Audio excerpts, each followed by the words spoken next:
Welcome to Monk's Moon Temple. As you settle into this moment, let the external world soften at the edges. Feel the gentle weight of your body, supported completely.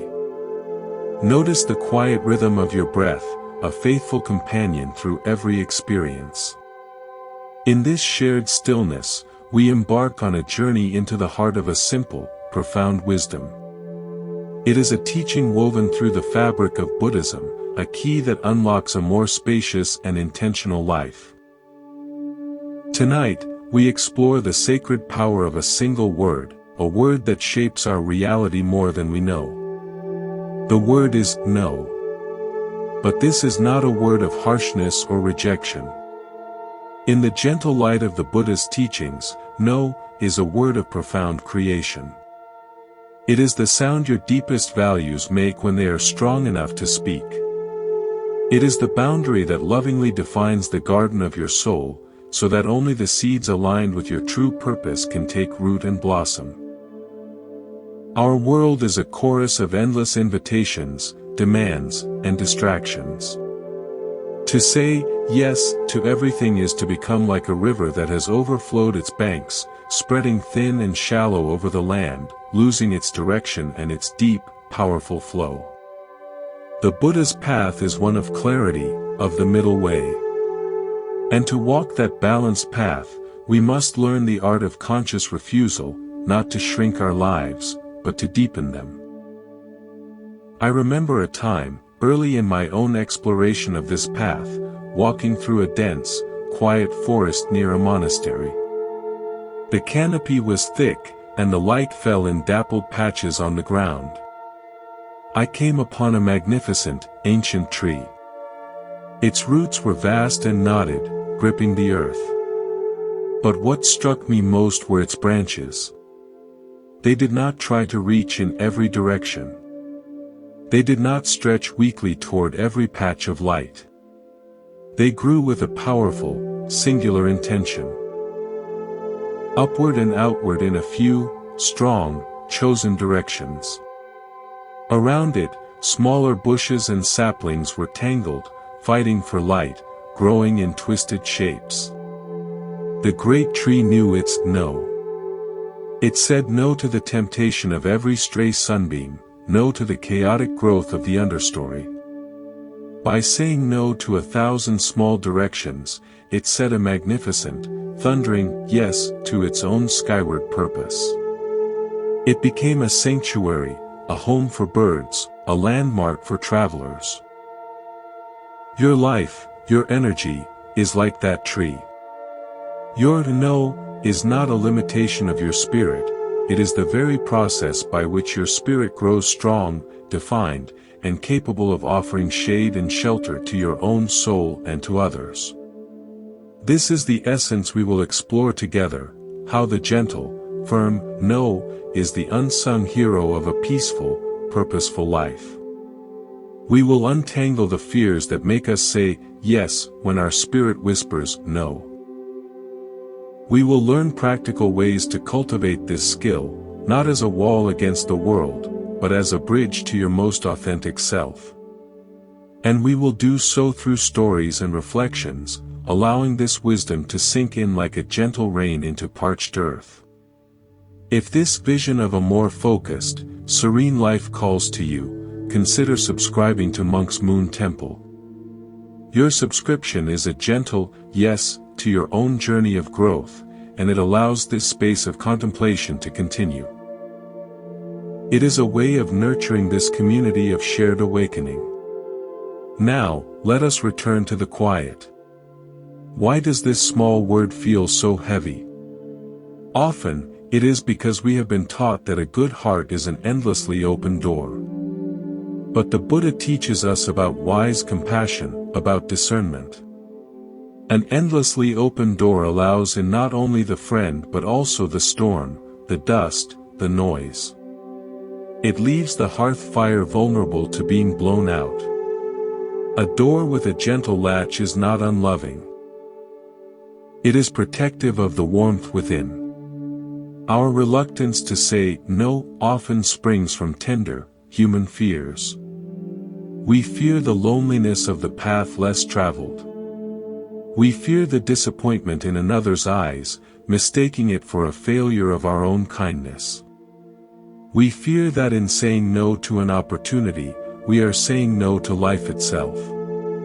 But what if the opposite is true?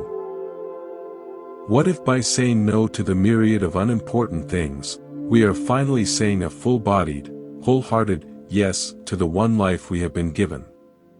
Let me share a story. There was a skilled potter in a village who was known for her beautiful water jugs. People marveled at their perfect shape, their graceful necks, their ability to hold water cool and pure. A young apprentice asked her secret. She smiled and took a lump of wet clay. "The secret," she said, "is not in the adding, but in the removing." As the wheel spun, she began to shape the jug. But she did not simply pull the clay up. With one hand inside and one outside, she applied steady, equal pressure. She was defining the space by saying no to the clay in certain places, guiding it to flow upward. "If I only pull," she explained, "the clay becomes thin and weak, it wobbles and collapses. But this pressure, this gentle no, gives it strength and form." The jug is not the clay itself, the jug is the space held by the clay. Our life is that clay on the wheel. Our commitments, our actions, are the form. But the value, the purpose, the cool water of peace, that exists in the space we create. Every no is a loving pressure that shapes the vessel of your day, so it can hold what is truly nourishing. The Buddha taught the principle of right livelihood, one part of the Noble Eightfold Path. But this wisdom extends beyond our jobs to right liveliness, how we engage with every hour. It asks us to consider the consequence of our actions, our yes. Is this activity leading to peace or to agitation? To clarity or to confusion? To nourishment or to depletion? When we begin to filter our choices through these questions, no ceases to be a negative word. It becomes an affirmative choice for peace, for clarity, for nourishment. It is the application of mindfulness to the very architecture of our time. So as you rest here, listening, let us begin with the foundational step. Before we can say no to the world, we must learn to hear the quiet yes within. What does your heart, in its most quiet and honest moment, truly long to say yes to? Is it yes to more moments of uninterrupted peace? Yes to creative work that makes your soul sing? Yes to deeper connections with loved ones? Hold that yes in your mind like a single, steady flame. This flame is your compass. Every incoming request, every potential distraction, can now be held up to its light. Does it feed this flame, making it burn brighter and steadier? Or does it threaten to gust it out, or to divert its fuel? This is not a selfish act. A protected flame can light many other candles. A flame scattered to the wind leaves everyone in darkness. Your inner yes is your sacred priority. It is the melody you wish your life to play. The world will offer you 1,000 other tunes, catchy, loud, popular jingles. Saying no is simply the act of not switching your instrument to play someone else's song when you are in the middle of composing your own symphony. It is fidelity to your own music. In the silence that a loving no creates, you can finally hear the notes of your own spirit, and begin to play them with confidence. We will continue to explore this, to walk this path together, understanding the fears, practicing the discernment, and celebrating the spacious freedom that a conscious no can bring. For now, simply rest with the image of your inner flame, or the tree growing strong in its chosen direction, or the potter shaping the vessel with loving pressure. Know that the power to shape your life with intention is not a distant dream. It is a practice that begins with a single, conscious breath, and a single, conscious choice. Let us continue. To truly understand the power of no, we must first shine a soft light on why we so often say yes. It is a gentle investigation, not an accusation. Imagine you are sitting by a still pond at dusk. The surface is calm, reflective. Now, toss a small pebble into the center. Watch the ripples expand outward, reaching every edge. Our automatic yes is often that pebble, and the ripples are the subtle fears that propel it. In Buddhism, this is the work of understanding avidya, ignorance or not seeing. We do not clearly see the chain of cause and effect that leads from our fear-driven yes to our inner depletion. Let us look at these ripples with kindness. One of the most common ripples is the fear of disconnection. We are social beings, and our nervous systems are wired for belonging. Saying no can feel like stepping out of the circle, like the lone tree on a hilltop exposed to every wind. We worry, if I am not constantly available, if I do not join in, will I be forgotten? Will I cease to belong? This fear mistakes constant proximity for true connection. The Buddha taught the value of seclusion, not as misanthropy, but as the fertile ground for inner clarity. Just as a musician must retreat to a quiet room to tune their instrument before joining the orchestra, we need moments of no to tune our own being. The connections that survive and deepen because of your clarity are the ones built on the solid ground of your authentic presence, not on the shaky sand of your perpetual availability. Another ripple is the fear of being perceived as unkind. This is a beautiful fear, for it speaks of a caring heart. We see a request as a delicate thread extended from another person, and we fear that our no will sever it, leaving them holding a broken end. So we take the thread, even when our hands are already full, tangling our own weave. The Buddha's teaching on compassion, karuna, is inseparable from wisdom, panna. Unwise compassion, compassion without discernment, can ultimately cause more suffering. True compassion sometimes looks like saying, I cannot hold this thread for you right now, but I see you. Let me help you find a steadier post to tie it to. It is compassionate to your own spirit, which cannot give from an empty well, and it is ultimately compassionate to the other, as it invites them to find their own strength or seek support in a more appropriate place. Then there is the shimmering, seductive ripple of the fear of missing out. This is the anxiety that life is a magnificent feast happening in the next room, and our no is a decision to starve. We scroll, we say yes, we hustle, driven by a ghost of lack. The Dharma points us directly toward the opposite truth. The feast is here, in this present, seemingly ordinary moment. The breath in your lungs, the sound of the rain, the feeling of being alive, this is the nourishment. The constant pursuit of the next experience is like licking the picture of a cake instead of eating the simple, nourishing bread that is already on your plate. Your no to the phantom feast is your yes to the real meal of presence. I recall a man I met years ago, a watchmaker. His workshop was a world of quiet, precise beauty. He would spend hours seated at his bench, a magnifying lens over his eye, his hands perfectly steady. One day, a friend burst in, full of excitement about a bustling new market in town. You have to come. The energy, the people, the deals. The watchmaker listened patiently, smiled, and gestured to the tiny, intricate movement on his desk. A dozen minuscule gears and springs were laid out. My friend, he said gently, if I bring the energy of that market in here, even for an hour, my hands will carry its tremor.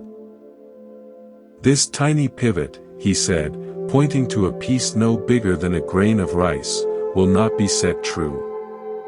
The entire watch will run fast or slow, forever. My no to the market is my yes to the trust of the person who will wear this watch, relying on it to measure their precious days. His no was not a rejection of life's vibrancy, it was a profound commitment to a different kind of creation, one of fidelity, precision, and deep trust. His workshop was his temple, and his no was the vow of silence that allowed for sacred work. This is the reframe we are invited to make. Every no is, in fact, a deeper yes. It is a declaration of what you value so profoundly that you are willing to let other things fall away. The practice begins with listening for that deeper yes. It is often quiet, like the faintest of melodies. The world's demands are a brass band in comparison. We must train our ear. A simple practice from the monastic tradition is the evening review. As the day settles into twilight, take 5 quiet minutes. Review the day not as a judge, but as a curious, compassionate friend. When did you say yes with a full and open heart? Notice how that felt in your body, likely a sense of expansion, warmth, rightness. When did you say yes with a sense of contraction, duty, or fear? Do not berate yourself. Simply note it. Ah, there was the fear of the broken thread, or, there, the tremor of the market entered. This is not about creating guilt, it is about cultivating awareness. As you do this, you become a connoisseur of your own inner signals. You learn the bodily sensation of a true yes, it feels like alignment, like a key slipping into a well-oiled lock. And you learn the sensation of a false yes, it feels like a subtle clamping down, a closing off, a drain. This awareness is your most powerful tool. Before the word leaves your lips, you have a moment, a sacred pause. In that pause, you can drop the pebble of inquiry into your own pond. What will this yes set in motion? What deeper yes might it be drowning out? You are not seeking a perfect record. You are developing a relationship with your own intention. The Buddha taught that intention, satana, is the forerunner of all action. By bringing mindfulness to the intention behind our yes, we begin to choose our actions from a place of clarity, not from the ripples of unseen fear. So tonight, or tomorrow, try this. In one small moment, when a request comes, whether from another person or from your own habit to reach for your phone, to add one more task, institute the pause. One breath. In that space, ask your heart, what is the deeper yes I am protecting? Is this action its guardian, or its thief? You may still choose to say the external yes. But now it will be a choice, not a reflex. And sometimes, gently, you will find the strength to say the holy no, and in doing so, you will hear the quiet sigh of relief from your own soul, finally given space to breathe. We are gently peeling back the layers, building the foundation of a more intentional life. There is more to explore, more stories to share, and more practical wisdom to unfold. As we go deeper, let us consider the landscape of your daily life. It can often feel like a field under a sky perpetually heavy with seeds. Seeds of tasks, of messages, of obligations, of potential. They are constantly falling, each one whispering, "Plant me, tend to me, I might grow into something important." If you try to plant every seed that falls, your field becomes a choked, chaotic tangle of competing sprouts. None grow strong because none have space. The sun cannot reach the soil. The farmer is exhausted, digging and watering frantically, but harvesting very little of value. This is the life of an endless yes. The wisdom of Buddhism offers us the image of the mindful gardener. The mindful gardener does not try to plant the entire sky. She sits with her field. She knows its soil, its light, its capacity. She has a vision for its harvest, perhaps nourishment, perhaps beauty, perhaps medicine for the spirit. When the seeds fall, she does not immediately reach for her trowel. She observes. She asks, does this seed align with the vision for my field? Does it suit this soil, this season of my life? If it does not, she lets it rest on the surface. She says a quiet, internal, no. The wind may eventually blow it away, or it may simply compost on the surface, becoming part of the organic matter that enriches the earth for the chosen plants. Her no is not a violent rejection of the seed's potential. It is a loving commitment to the overall health and purpose of her garden. Your time, your attention, your mental and emotional energy, this is your field. Your deepest values are your vision for the harvest. Every request, every distraction, every should is a seed. The practice of no is the practice of selective gardening. It requires that you know, in your heart, what you are trying to grow. Without that vision, every seed seems equally valid, equally urgent. This is why our first task is always to connect with our inner yes.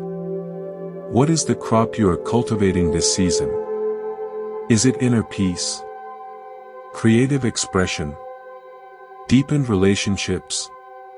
Professional mastery fueled by calm focus? Hold that vision clearly. Let me tell you a story about a lighthouse keeper on a rocky, windswept coast.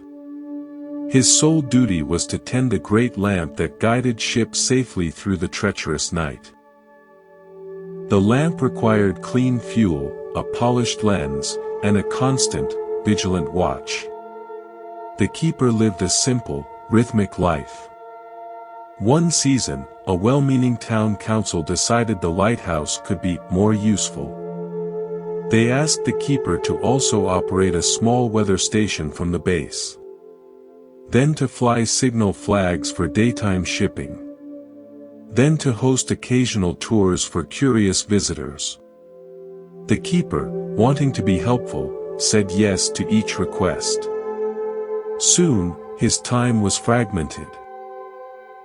He was polishing lenses between tour groups, checking barometers when he should be watching the horizon for fog. One stormy night, preoccupied with a faulty flag pulley, he was late in lighting the lamp. A ship, missing that first crucial beam in the deepening gloom, veered too close to the rocks. A disaster was narrowly avoided. The keeper realized his terrible error. His yes to the secondary had dangerously weakened his commitment to the primary. He respectfully declined all further additions. His purpose was singular, to keep the light burning true. Everything else was a distraction from that sacred duty. You are the keeper of your inner light, the light of your awareness, your purpose, your peace. The world will constantly suggest useful, interesting, or popular additions to your duties. But your primary, sacred duty is to keep your light burning steadily. Every no you say is a piece of lens polished, a reservoir of fuel protected. It ensures that when the storms of life arise, and they will, or when someone is lost in their own darkness and needs your steady beam, your light is brilliant, reliable, and clear. This is deeply connected to the Buddhist concept of simplicity or nekkhamma, often translated as renunciation. It is not about austerity for its own sake, but about the joyous unburdening that comes from letting go of the non-essential to fully embrace the essential. Renouncing the 99 unimportant yes is how you claim the one yes that makes your soul ring like a bell. It is the ultimate decluttering of the spirit. So, how do we practice this gardening, this lighthouse tending? We begin by mapping our field, by defining our light. Take a quiet hour. Write down, in a sentence or two, what a deeply fulfilling day, week, or season would look like for you. What would you be doing? How would you feel? What relationships would be nurtured? This is your garden vision, your lighthouse purpose. Then, look at your current commitments, the seeds already planted. Which are thriving and aligned? Which are weeds, or well-intentioned plants that simply don't belong in this garden, in this season? You need not rip them all out at once. But you can stop watering the ones that do not serve the vision. You can let them wither naturally, making space. Then, as new seeds fall, the new request, the new app, the new club, the new obligation, hold them up to your vision. Does this help grow the peace I seek? Does this fuel or dim my light? If the answer is not a clear, resonant yes, then your answer can be a gracious no, thank you. You are not saying the seed is bad. You are saying it is not for this garden, not for this keeper. This is the practice of right intention applied to the minutiae of life. It is a practice of immense courage, for it often means standing against the current of a culture that glorifies busyness, multitasking, and accumulation. You may feel, for a while, like you are doing less. And you are. You are doing less of what doesn't matter, so you can be more present for what does. In the spaciousness that a loving no creates, you will find not emptiness, but a profound richness. The richness of attention fully given, of moments fully lived, of a life that feels not like a frantic race, but like a purposeful, graceful dance. We are moving from understanding into application. The path becomes more concrete, more tangible. Let us move now from the metaphor of the garden and the lighthouse into the very architecture of a day. Time is the clay from which our life is shaped. Yet, so often, we treat it as if it were an endless, renewable resource, like air, rather than the finite, precious currency that it is. The Buddha taught incessantly about impermanence, anicca. The fading flower, the setting sun, the ending breath, all point to this fundamental truth. Our time here is a brief, brilliant spark. To say yes to the unimportant is to trade gold dust for pebbles. It is not a mistake of character, it is a lapse in perception. We forget the sand is flowing through the hourglass. Imagine you are given a beautiful, handcrafted chest when you are born. This chest contains a finite number of golden coins. You do not know the exact number, but you know it is all you will ever have. Each coin represents 1 hour of your waking life. Every morning, you draw out a handful to spend that day. How would you spend them? Would you toss a coin carelessly for a few minutes of idle gossip? Would you exchange 5 coins for 5 hours of anxious worry over something you cannot control? Would you lay out 10 coins for a task that drains your spirit but impresses a stranger? Or would you hold each coin, feel its weight, and ask, what investment of this irreplaceable gold will yield a return of joy, of peace, of growth, of genuine connection? This shift in perspective is revolutionary. It moves, no, from being a social discomfort to being a fiduciary duty to your own soul. You are the steward of this treasure. When a request or a distraction asks for your coin, your time, your focus, you are not being mean by considering the transaction. You are being responsible. Is this what the treasure of my life is for? The Buddhist practice of reflecting on death, Maranasati, is not morbid. It is the ultimate clarifier. Remembering that our coins are limited infuses each one with immense value. It makes trivia feel trivial and meaning feel urgent. I knew a woman, a master weaver, who worked with threads of pure gold and silver, weaving them into intricate ceremonial textiles. Her work was slow, painstaking.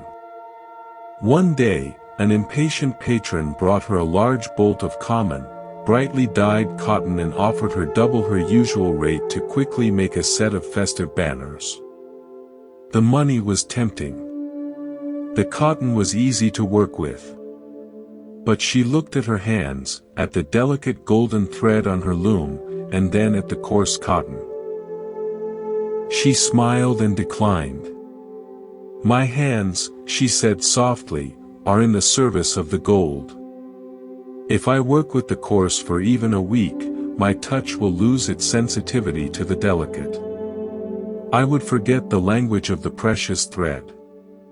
My no to your cotton is my yes to preserving my hands for the work they were meant to do.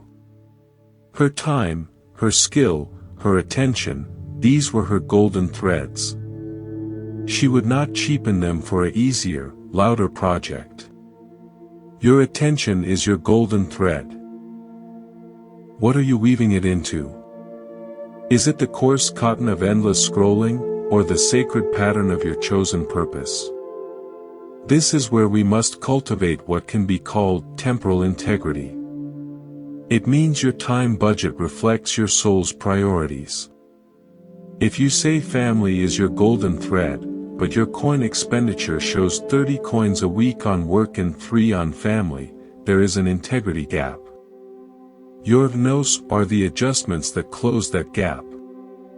They are not rejections of other things. They are affirmations of your stated values. This is the practice of Samma Ajiva, right livelihood, expanded to right living.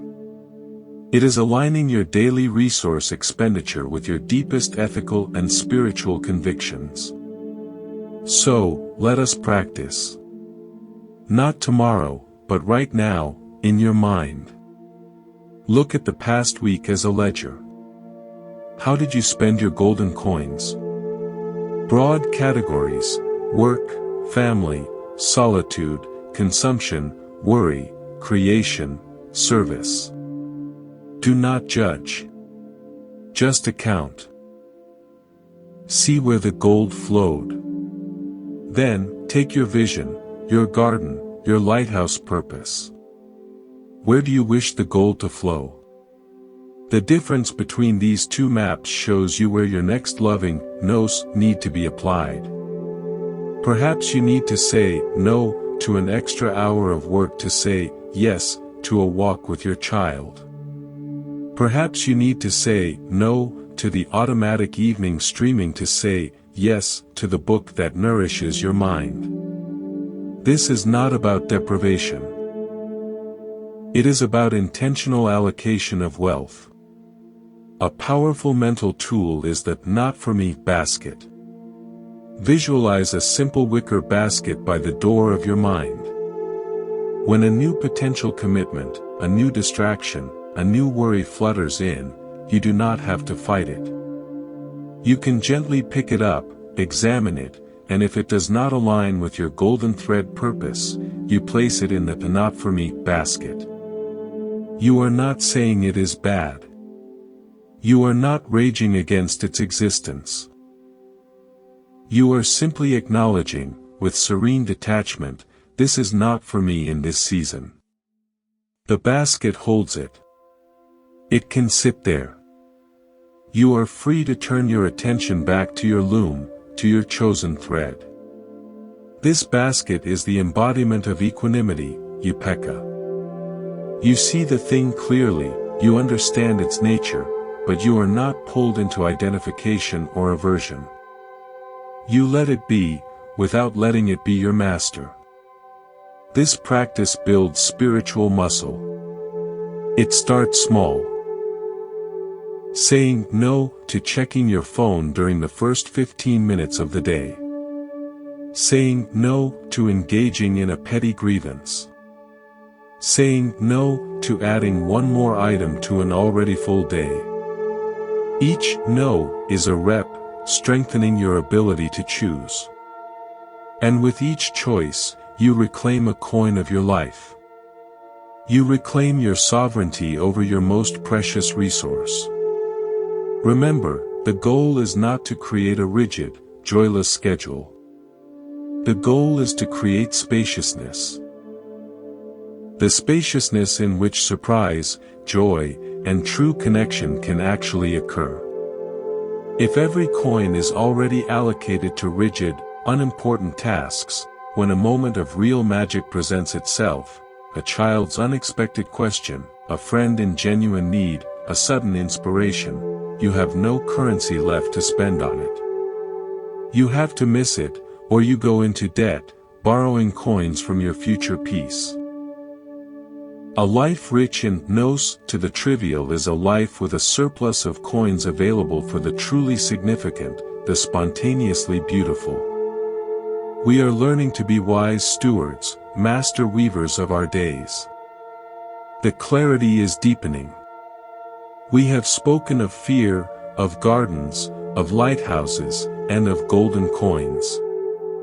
Now let us turn inward, to the very source of our choices, the mind and heart. In Pali, the language of the earliest Buddhist texts, there is a word, satana. It is often translated as intention or volition. The Buddha said, intention, I tell you, is karma, action. This is profound. It is not just the outward action that shapes our life, it is the inner movement of the will that precedes it. Your yes or no is not just a social signal, it is a kamite seed planted in the field of your consciousness. The quality of that seed, whether it is planted from clarity or from fear, from love or from obligation, determines the quality of the fruit you will later harvest. Therefore, the most sacred space of practice is the silent, fleeting moment before the word is spoken. It is the gap between stimulus and response. In that gap lies our freedom. Enlarging that gap is the essence of mindfulness, sati. It is in that gap that we can ask the Buddha's quintessential question, is this skillful? Is this kusala? Does this intended yes lead toward peace, wisdom, and liberation? Or does it lead toward more entanglement, more dukkha, suffering? Let me share a story about a master tea ceremony practitioner. The ceremony is a meditation in motion, every gesture precise, every object placed with mindful care. A student was preparing for her first public ceremony, anxious to please the guests. She rushed, her mind on the outcome. The master quietly observed. Afterwards, he did not critique her technique. Instead, he asked her to prepare tea for him alone. As she began, he gently placed a single, delicate cherry blossom in the center of the bare tatami mat before her. Your task, he said, is not to make tea. Your task is to ensure not a single petal of this blossom is disturbed by your intention. Suddenly, her entire focus shifted from the external performance to the quality of her internal presence. Every movement slowed. Every reach of her hand was measured not by efficiency, but by its gentle, non-invasive quality. The space around the blossom became sacred. Her no to haste, to anxious thought, to forceful action, created a palpable stillness. The tea she made in that state was, by all accounts, transcendent. The master smiled. When your intention is to not disturb the blossom, everything you do becomes harmonious. Your no to force is your yes to grace. Your inner peace, your deepest values, are that cherry blossom. The requests and distractions of the world are your movements around it. Can you move through your day with an intention so gentle, so clear, that it does not disturb the blossom of your peace? This is the practice.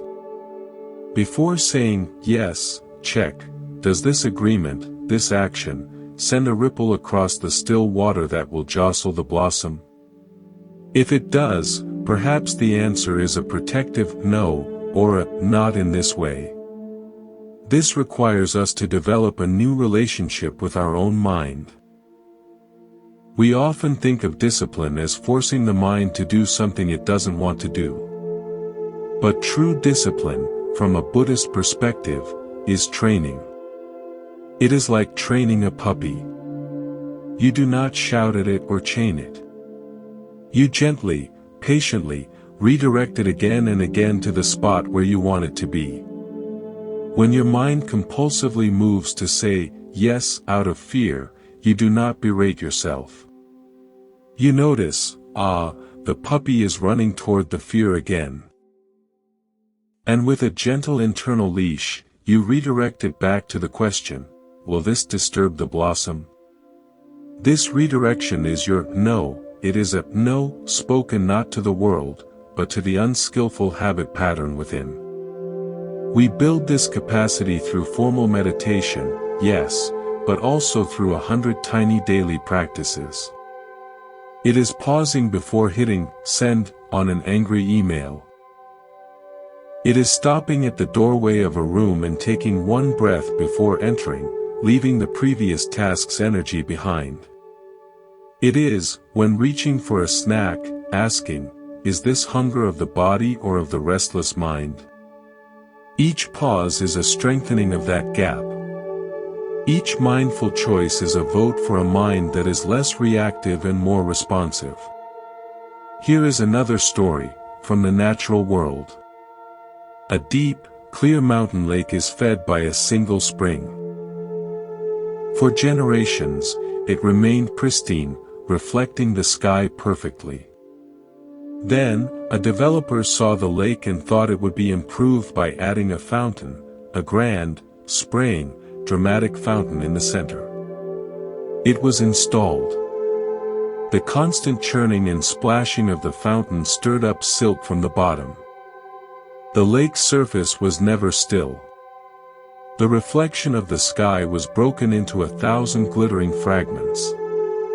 The natural ecology was disturbed. The fountain was impressive, but it destroyed the lake's essential nature, its clarity, its stillness, its perfect reflection. Our mind is that lake. Our innate nature is clear, aware, peaceful.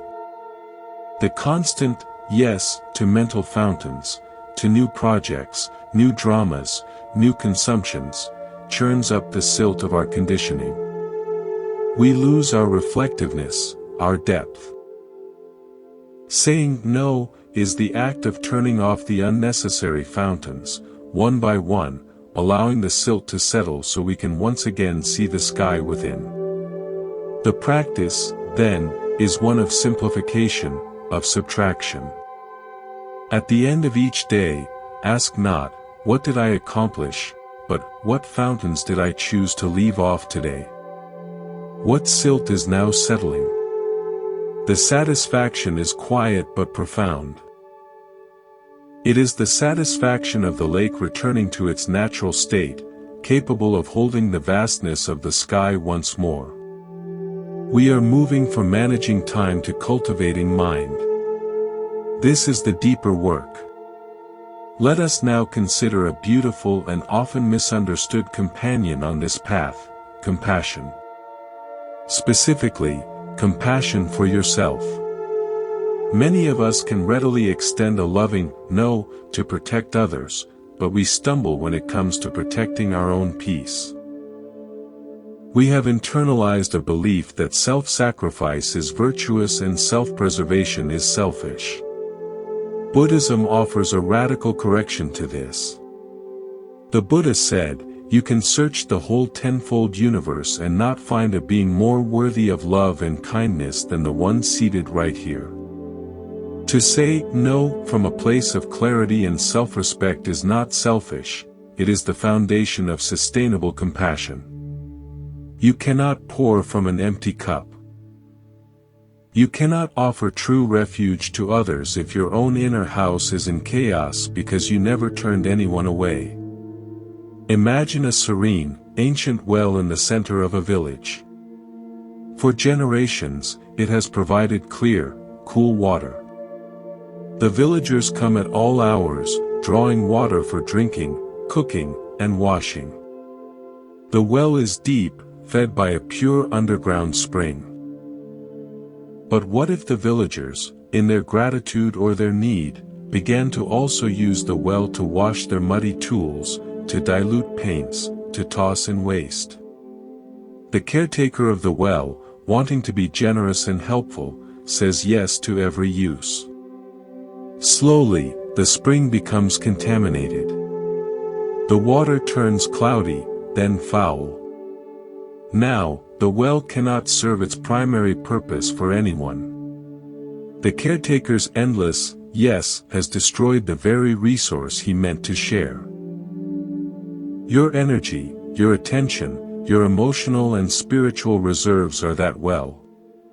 Saying no to uses that contaminate or deplete you is not a denial of service, it is the act of a wise caretaker ensuring the water remains pure and abundant for all the true, life-giving purposes.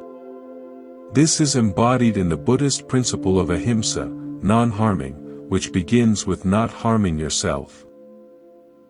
When you say yes to that which drains, demeans, or scatters you, you are committing an act of violence against your own spirit.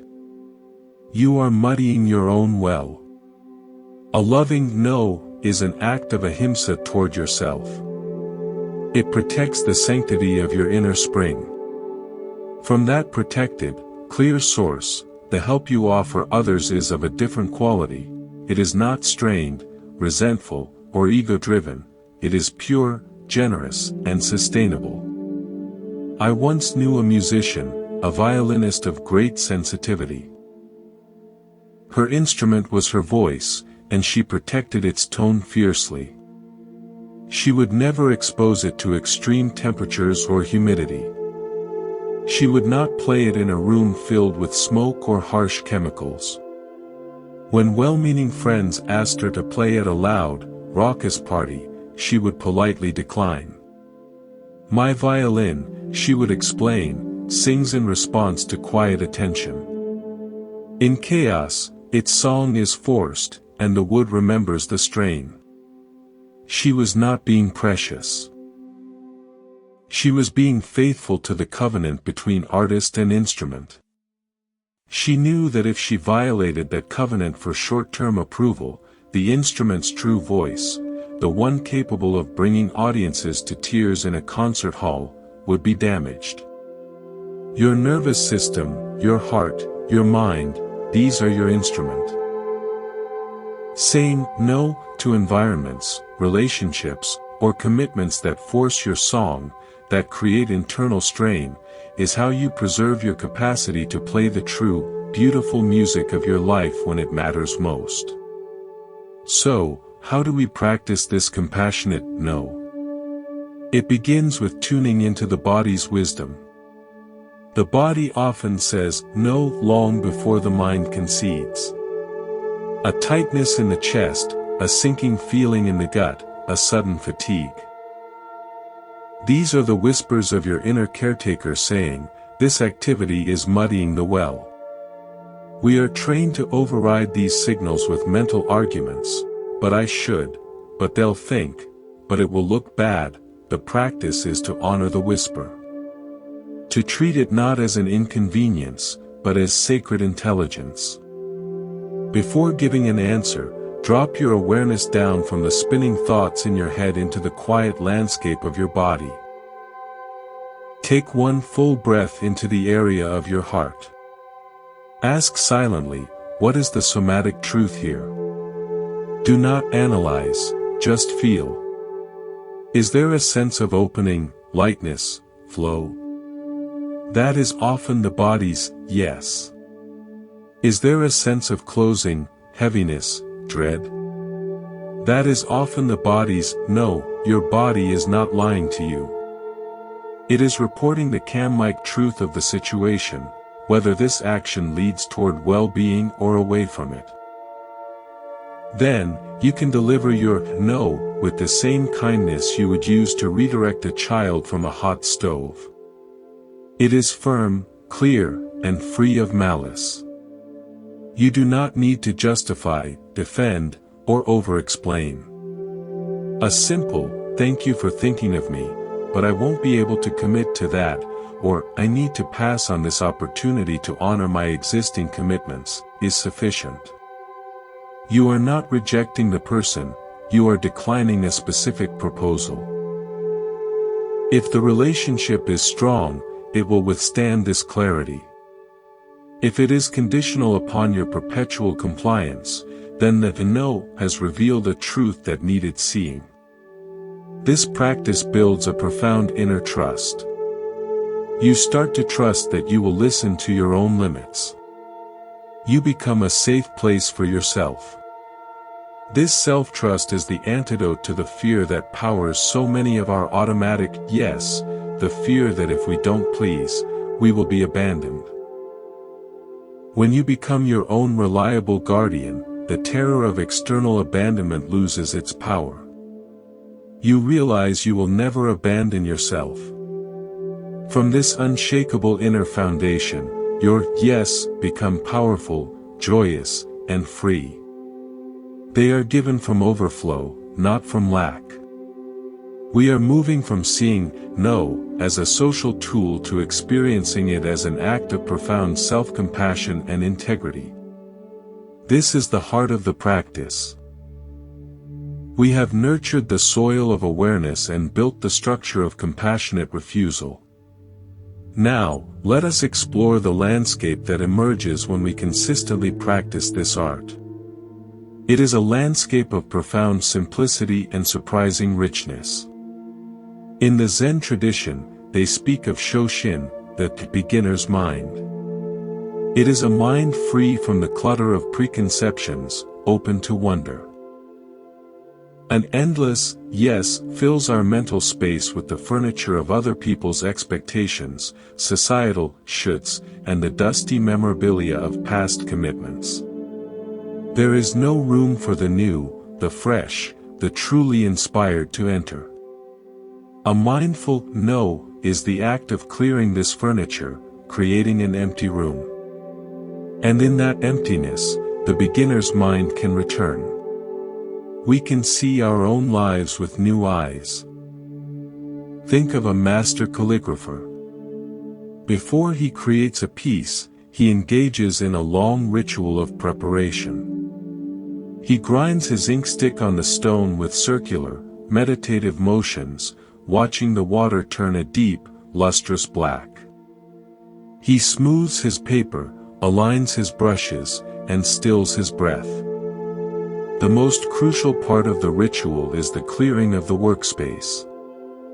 Every unnecessary object is removed. The table is wiped clean. This is not just practicality, it is a spiritual act. He is creating a pure, empty interval of space and potential. Only in that pristine emptiness can the single, spontaneous, perfect stroke manifest.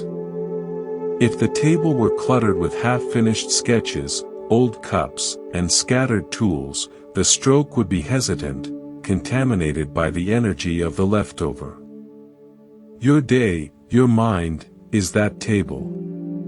Every no you say to an unimportant task, a draining social obligation, a mental clutter of worry, is an act of wiping the table clean. You are creating the empty interval where the inspired stroke of your authentic action can finally appear. This is the deep connection between saying no and creativity, between refusal and freedom. We often believe creativity comes from adding more stimulation, more experiences, more inputs. But often, it comes from subtraction.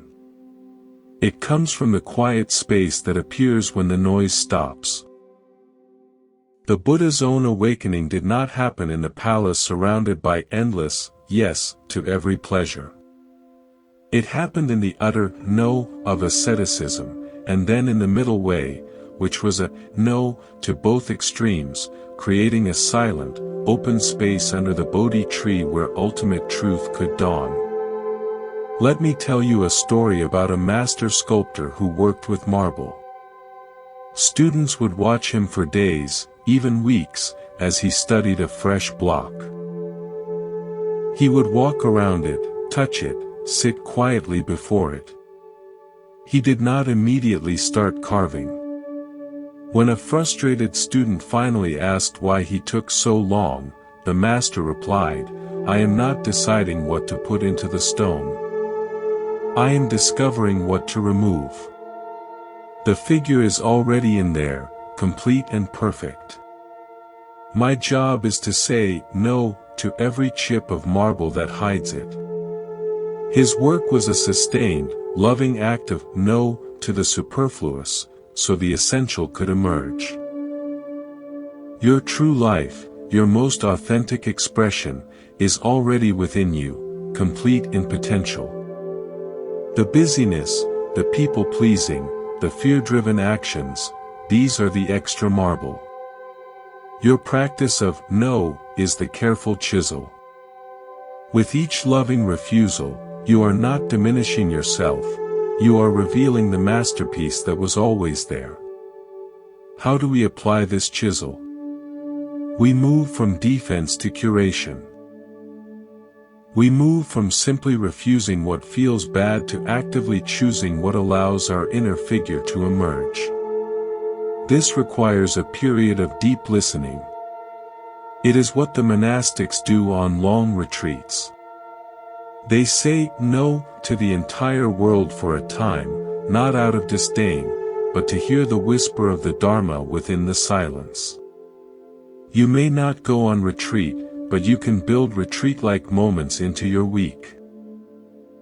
An hour where you say no to all electronic devices, a morning where you say no to productive tasks and simply walk in nature, an evening where you say no to planning and just sit with a cup of tea, listening to the sounds of your own home. In these empty intervals, ask not, "What should I do?" but "What wants to emerge?" You might feel a pull to write, to draw, to call a long-neglected friend, to fix something broken in your home, to simply rest. This pull is the shape in the marble. Your yes to it becomes powerful and clear because it is preceded by the no that made space for it. This is living from the inside out, rather than reacting from the outside in. This practice also transforms our relationship with boredom and restlessness. In the cleared space, restlessness will arise. It is the mind's addiction to clutter screaming for its fix. It will say, "This emptiness is useless. Go check your phone. Find a problem to solve." See this restlessness as the final chips of marble clinging to the statue. Stay with the emptiness. Breathe into it. The restlessness will pass, and beneath it you will find a deep pool of calm vitality, the raw material of a life lived with intention, not on autopilot. We are no longer just learning to say no, we are learning to cherish the beautiful, fertile emptiness that no creates. We are becoming sculptors of our own presence. As we continue to sculpt our lives with intentional refusal, we must now address a subtle and powerful force, the internal narrative. The stories we tell ourselves about who we are, what we owe, and what we are capable of, often dictate our yes and no before we even consciously choose. Buddhism teaches the concept of sankhara, often translated as mental formations or volitional activities. These are the habitual thought patterns, the conditioned responses, the unconscious scripts that run in the background of our minds. They are the software of our personality. Many of our automatic yes are simply the output of this old software running its code. I am the reliable one, I must not disappoint, my worth is tied to my productivity. To master the art of no, we must become the programmer, not the program. We must bring mindful awareness to these internal narratives and, when necessary, gently rewrite the code. Imagine an old, majestic theater. For decades, the same play has been performed on its stage night after night. It's a drama of obligation, urgency, and seeking approval. The actors know their lines by heart. Of course I can take that on, I don't mind, really, it's no trouble at all. The sets are familiar. The office of the overworked, the home of the perpetually busy, the social scene of the anxious pleaser.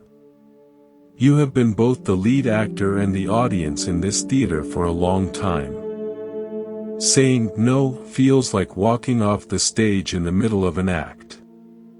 It feels wrong because it breaks the script. The other actors, the people in your life, might even call out your missed lines, expecting you to return to the familiar plot. But what if you could step out of the theater entirely? What if you could see that the building, the stage, the script, they are all constructs? Your true life is not a performance. It is the vast, open sky outside the theater doors. Your practice of no is the moment you stop reciting the old lines. It is the conscious decision to walk out of that dark, stuffy theater and into the fresh air. At first, it is terrifying. The familiar, even if painful, feels safe. The emptiness of the open sky feels exposing. But with each step, your eyes adjust to the light. You realize you are not abandoning the play, you are discovering that you were never truly the character. You are the awareness that was always watching the play. Let me share a story about a master mapmaker. He was renowned for his incredibly detailed maps of a vast, ancient forest. Villagers relied on his maps to navigate, and they were perfect, for the forest as it was 50 years prior. The mapmaker, however, had not ventured into the deep woods in decades. He kept reproducing the same maps from memory, adding no new discoveries.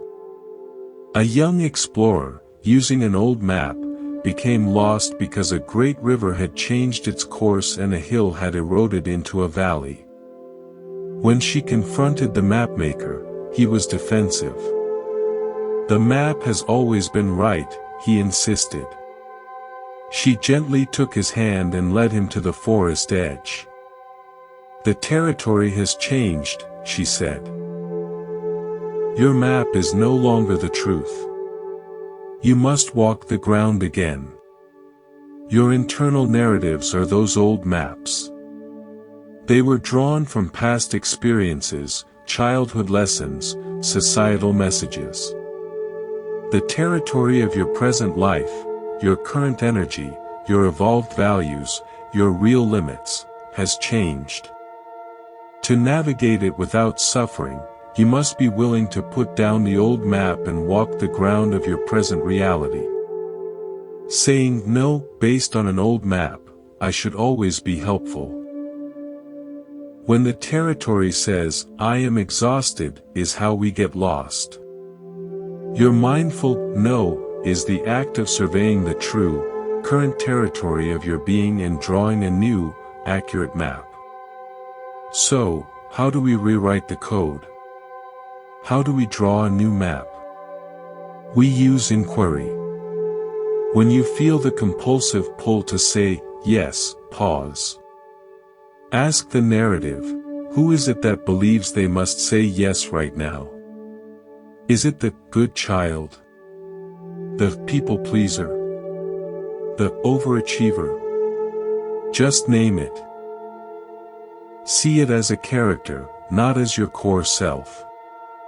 Then, ask this character, what are you afraid will happen if we say no? The answer often arises, they will be angry.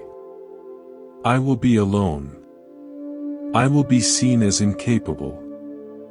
Then, from your larger, sky-like awareness, ask the final, liberating question, is that true? And if it is, can I be with that consequence from a place of peace? This inquiry creates a crack in the old script. Through that crack, your true, unconditioned voice can speak its no, or its authentic yes. This is the application of vipassana, insight meditation, to daily life. You are observing the rising and passing of the mental formation, *sankhara*, of obligation without becoming enslaved by it. You see it as a conditioned phenomenon, not a command. In the space of that seeing, freedom is born. Your no ceases to be a struggle and becomes a simple statement of fact, as natural as saying, the sky is blue, or the stone is heavy. It is aligned with the truth of your present moment territory. We are moving from being actors in a conditioned play to being liberated cartographers of our own souls. This is deep, transformative work. We have journeyed far together, from the first recognition of the weight of the word no, through the gardens of fear, the lighthouse of purpose, the economy of golden coins, the stillness of the cherry blossom, the purity of the inner well, the empty space of the calligrapher's table, and the liberation from old internal scripts. We have seen no not as a wall, but as the defining edge of a sacred space. Not as a rejection of life, but as the most profound yes to the life that truly wants to be lived through you. Now, as we draw our contemplation to a close, let us rest in the essence. In the heart of Buddhism lies the understanding of sunyata, often translated as emptiness. It does not mean a bleak nothingness. It means that all things are empty of a separate, permanent, independent self. Your commitments, your roles, your yes and nos, they are not solid, immutable fixtures. They are like weather patterns in the vast sky of your awareness. They form, they have a certain shape and influence, and they pass. The practice of mindful refusal is ultimately a practice of touching this sky-like nature of your own mind. When you are identified with the storm cloud of obligation, saying, no feels impossible, you are the storm. But when you recognize yourself as the sky that holds the storm, saying, no becomes a simple, natural reordering of elements. It is the sky allowing a dense cloud to dissipate so that sunlight can once again reach the ground. So, what remains when we live from this understanding? A life of graceful intention. Your days will not become perfect or free from all demands. The world will continue to offer its seeds, the phone will still ring, requests will still arrive. The difference is in the where from. You will no longer respond from the crowded, noisy basement of fear and old conditioning. You will respond from the clear, open veranda of conscious choice. From this place, a yes is a wholehearted gift, and a no is a peaceful blessing. Both are given freely, without the sticky residue of resentment or the brittle armor of defensiveness. Imagine, in these final moments, that you are walking through a peaceful forest at dusk. You carry a lantern. This lantern is your awareness. It illuminates a circle of path just before you. You cannot light up the entire forest. You cannot see the destination miles away. Your job is not to control the forest, but to walk the illuminated circle with full presence. When a side path appears, branching off into darkness, your lantern does not swing wildly to explore it. It holds steady on the main path you have chosen. Your no to the side path is not a comment on its value, it is fidelity to your chosen direction. And when your path naturally ends at a tranquil clearing, a moment of rest, of accomplishment, of connection, you can set down your lantern and be fully there, because you did not exhaust your light chasing every possible turn. This is the peaceful, focused life. It is not the life of the person who has done the most, but of the person who has fully lived what they chose to do. It is a life where your energy is not leaked through 1,000 tiny cracks of unconscious yes, but is channeled into a deep, steady stream that can carve canyons of meaning and nourish gardens of joy. As we part ways in this dialogue, carry with you the simplest of practices. Let it be your lantern. Before you speak or act, take one conscious breath. In the space of that breath, ask, does this serve peace? Peace in your heart. Peace in your home. Peace in your corner of the world. Let that question be your compass. If the answer is unclear, let your default be a loving "not now." Protect the peace within you as the sacred ground from which all true good grows. You have within you all the wisdom needed to discern the important from the unimportant. You have the courage, even if it feels small, to honor that discernment.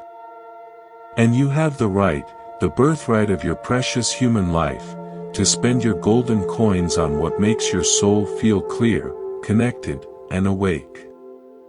From all of us here at Monk's Moon Temple, we thank you for the profound gift of your attention. We are fellow walkers on the path, learning to carry our lanterns with steadier hands. May the courage to say no blossom gently in you, creating vast, serene spaces. And in those spaces, may you find the yes that resonates with the deepest truth of your being. Yes to peace, to purpose, and to the quiet, incredible joy of a life lived on purpose. Walk gently. Choose wisely. The path is yours.